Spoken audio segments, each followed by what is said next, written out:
Now let's look at this one. It says, what is the range of values of x for which 2x minus 1 greater than 3 and the x minus 3 less than 5 are both satisfied? Now the first one is x minus 3 is less than what? 5. And from here we notice that x is less than 5 plus 3. When you take this one to the other side, and we have that x is less than what? 8. And the second one is 2x minus 1 is greater than 3. From here we have that 2x is greater than 3 plus 1. When you take this one to the other side, we have that 2x is greater than 4. And then x is greater than 4 over 2. That means x is greater than what? 2. So the two range of values now are x is greater than 2 and x is less than 8.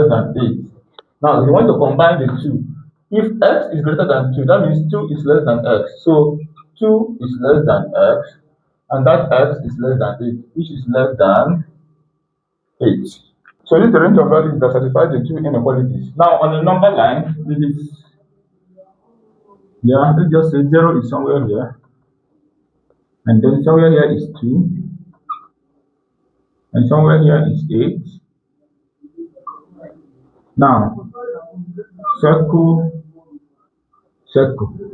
If 2 is less than x, that means it is going the other way. That means x is greater than 2, so it is going the other way. And now if that x is less than 8, that means 8 is greater than x, so it is becoming this way.